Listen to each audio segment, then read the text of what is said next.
Every driver dreams of racing for a top team in Formula 1. These dreams can become a reality at a team like Red Bull. But when you see Max Verstappen listed as your teammate on the entry list, you are already facing an impossible task from the start.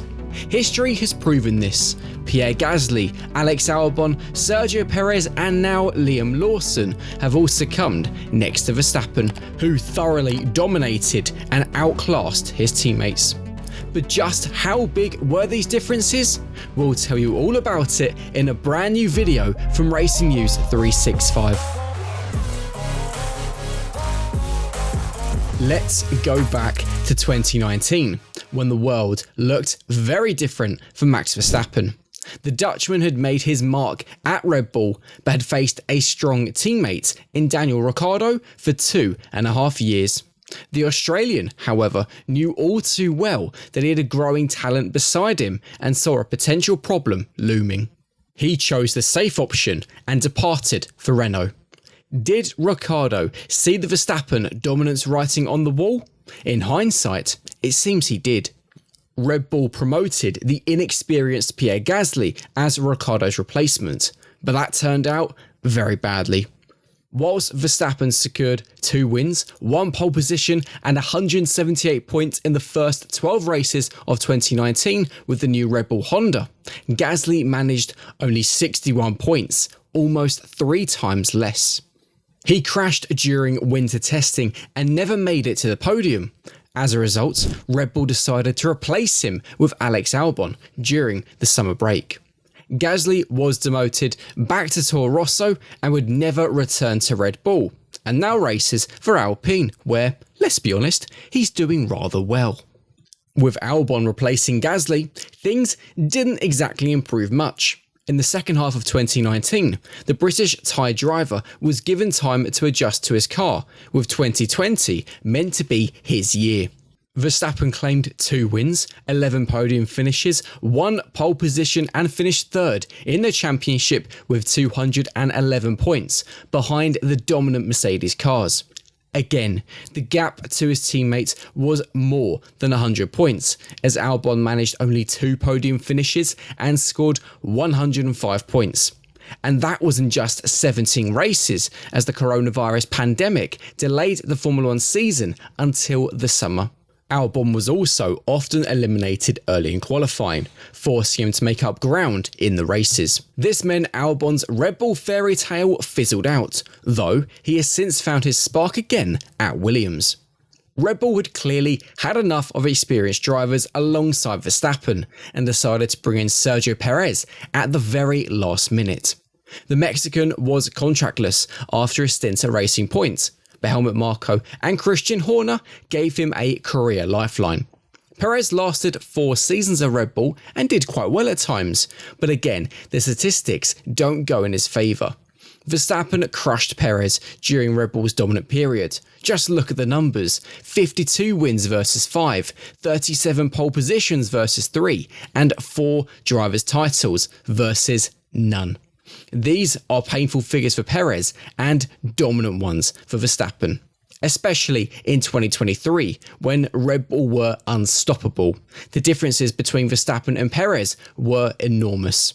Verstappen won 19 races compared to Perez's 2 and scored 575 points against Perez's 285. Whilst Perez finished 2nd in the Drivers' Championship, it couldn't have tasted very sweet. When things became competitive again in 2024 and teams like McLaren and Ferrari suddenly could compete for wins, Perez finally cracked. Verstappen extracted the maximum from the RB20 and became world champion for the 4th consecutive season, whilst Perez was regularly eliminated in Q1 and had to settle for 8th place in the Drivers' Championship. In 4 seasons, Verstappen accumulated 1,860.5 points, whilst Perez managed 932, about half.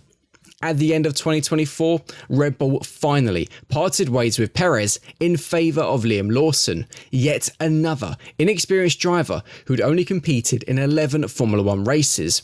If we look at the stats from the last 20 Grand Prix, Max Verstappen has scored 337 points, whilst his teammates combined have scored just 49. Lawson would become the latest victim of Verstappen's dominance. To be clear, you can never determine a driver's full potential after just 2 races in a particular car.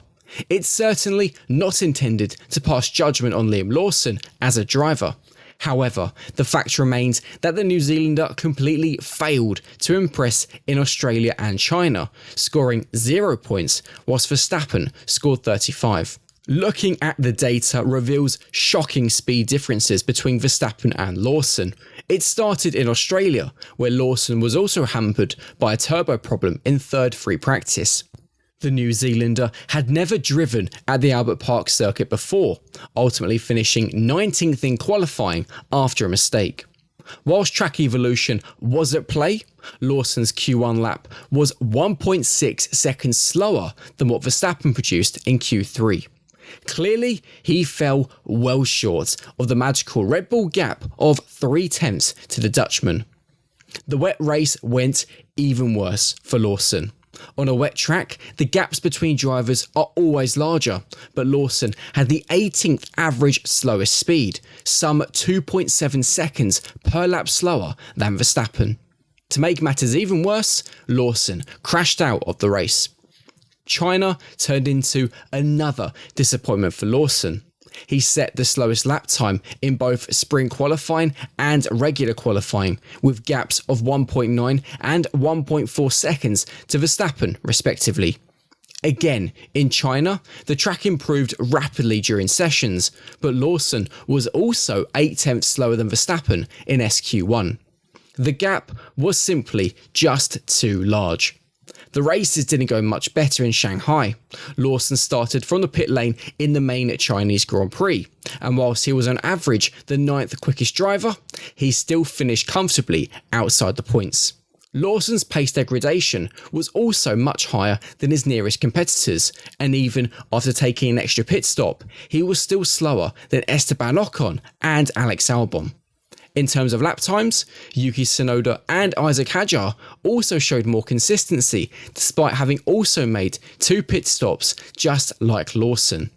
To make matters even worse for Lawson, Verstappen's hard tyres came alive towards the end of his one-stop strategy.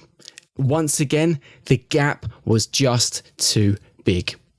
This led to Red Bull making yet another driver switch, giving Yuki Tsunoda the impossible task of getting closer to Verstappen.